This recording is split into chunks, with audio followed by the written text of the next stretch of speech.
7000 കോടിയോളം സ്നൂസുകളാണ് സ്വീഡനിലെയും നോർവേയിലെയും ആളുകൾ 2022 മാത്രം ഉപയോഗിച്ച് തീർത്തത്. സ്നൂസ് എന്ന് പറഞ്ഞാൽ നമ്മുടെ നാട്ടിലെ കൂൾ എന്നൊക്കെ പറയുന്ന പോലെ ഒരുതരം പുകയില ഉൽപ്പന്നമാണ്. ഇത്രയും കൂടുതൽ ആളുകൾ ഇത് ഉപയോഗിക്കണമെങ്കിൽ അത് ഉറപ്പായും ഗവൺമെന്റിന്റെ ഒത്താശയോട് കൂടി തന്നെയാണ്. അതിന്റെ കാരണമായി അവർ പറയുന്നത് സ്നൂസ് ഉപയോഗിച്ചാൽ ആളുകൾ പുകവലി കുറയ്ക്കുമെന്നാണ്. യൂറോപ്യൻ രാജ്യങ്ങളിൽ ഒട്ടുമിക്ക ആളുകളും പുകവലിക്കാറുണ്ട്. എന്നാൽ ഇതിൽ സ്വീഡനിൽ വെറും 5% പുരുഷന്മാരും 6% സ്ത്രീകളും മാത്രമാണ് പുകവലിക്കുന്നത്. മറ്റു യൂറോപ്യൻ രാജ്യങ്ങളെ വെച്ച് നോക്കുമ്പോൾ ഏറ്റവും കുറഞ്ഞ അളവ് സ്വീഡനിൽ തന്നെയാണ്. ബാക്കി ലഹരി വസ്തുക്കൾ ഉപയോഗിക്കുന്ന 22% ആളുകളും സ്നൂസ് തന്നെയാണ് ഉപയോഗിക്കാറ്. ഇതിൽ സ്ത്രീകളും 16 വയസ്സിൽ താഴെയുള്ള കുട്ടികളും വരെയുണ്ട്.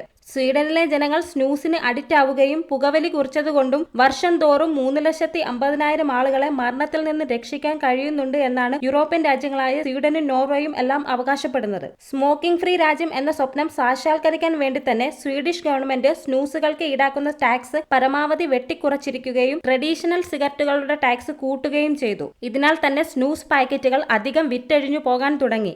പൊടിച്ചു പാസ്ചറൈസ് ചെയ്ത ഈ നിക്കോട്ടിൻ ശരിക്കും പുകവലിയേക്കാളും സേഫ് ആണെന്നാണ് കണ്ടെത്തലുകൾ. ചുണ്ടുകളുടെ അടിയിൽ വെച്ച് ഒരുപാട് നേരം ഉപയോഗിക്കാവുന്നത് കൊണ്ട് തന്നെ നിക്കോട്ടിൻ പൗച്ച് എന്ന് വിശേഷിപ്പിക്കുന്ന ഈ സ്നൂസ് ശരിക്കും അഡിക്ഷൻ ഉണ്ടാക്കുന്ന ലഹരി വസ്തുവാണ്. വർഷം 300 മില്യൺ സ്നൂസുകളാണ് സ്വീഡനിലെ കമ്പനികൾ നിർമ്മിക്കുന്നത്. ഫിലിപ്പ് മോറിസ്, ഇംപീരിയൽ ബ്രാൻഡ് പോലെ 100ഓളം കമ്പനികൾ പല ഫ്ലേവറുകളിൽ പല ടൈപ്പുകളിലും മാർക്കറ്റിൽ എത്തിക്കുന്നത്.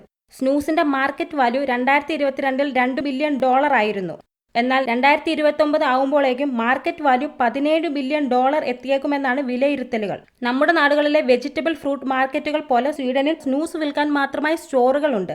അവിടെ വിവിധ തരത്തിലുള്ള ബ്രാൻഡുകളുടെ പല നിറവും ഫ്ലേവറുമുള്ള നിക്കോട്ടിൻ പൗച്ചുകൾ ലഭ്യമാണ്. സ്നൂസ് ഉപയോഗിച്ചാൽ പുകവലി മൂലമുണ്ടാകുന്ന അസുഖങ്ങളുടെ അത്രയും റിസ്ക് ഉണ്ടാവില്ല എന്ന് സ്വീഡൻ ഗവൺമെന്റ് പറയുന്നതെങ്കിലും സ്നൂസ് ആരോഗ്യത്തിന് ഹാനികരം തന്നെയാണ്. Oesophagus cancer, pancreatic cancer, stomach cancer പോലുള്ള മാരക രോഗങ്ങളും റീപ്രൊഡക്ഷനെയും വരെ ബാധിച്ചേക്കാമെന്നാണ് പഠനങ്ങൾ പറയുന്നത്.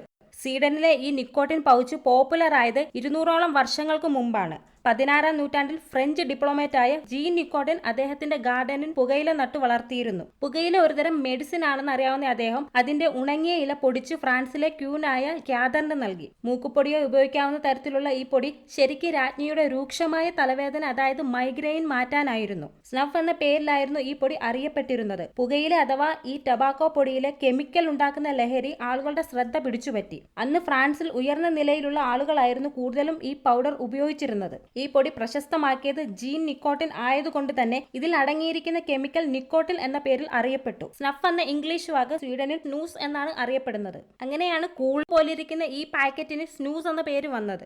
സിഗരറ്റ് ആയാലും സ്നൂസ് ആയാലും ഇവയെല്ലാം ആരോഗ്യത്തിന് ഹാനികരമാണ്. കഴിവതും പുകയില ഉൽപ്പന്നങ്ങൾ ഉപയോഗിക്കാതിരിക്കുക.